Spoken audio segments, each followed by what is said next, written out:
Last year, Britain's best-selling new car was Ford's lovely little Fiesta. But do you know how much it cost to run said Fiesta for an average year? How much? Have a guess. Nearly 7 grand. 7,000 quid for an average year in a Super Mini. That's not super, it's rather depressing.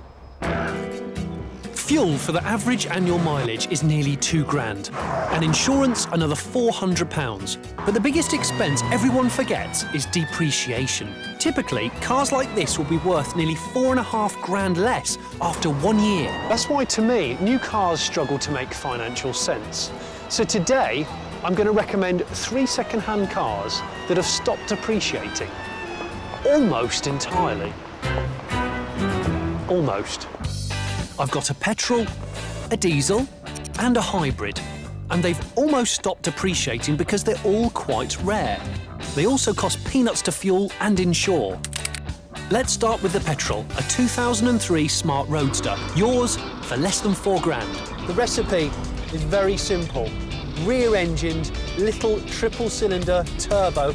It's only 80 horsepower, but it's rear-wheel drive, feels really nippy. It's like a Micro Machine 911.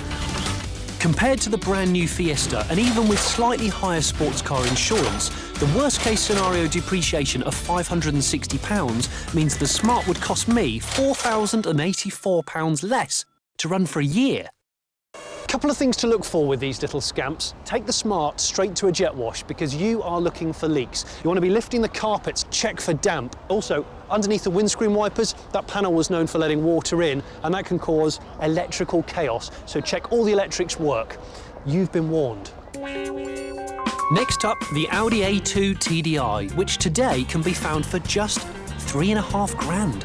The Audi A2 was ahead of its time because it's a small car that's completely made of aluminium, which means it's really light and ever so frugal.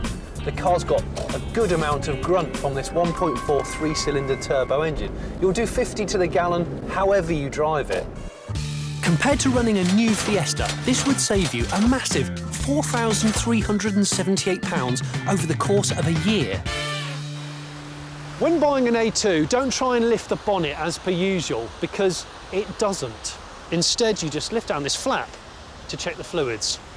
Oh, and another thing, avoid cars with a panoramic glass roof, because they have a habit of refusing to open or close and cracking. And if they're cracked, the cost of a replacement would be about £1 grand. And now, the grand finale, a Mark I Honda Insight. Introduced in 2000, there are less than 250 in the UK. But as they cost from £4,000 now, they're well worth hunting down. This is genuinely an exciting, innovative bit of kit. It could do up to 100 miles per gallon. It weighs 820 kilos, and it's quite a lot of fun to drive. I love it. I would buy one.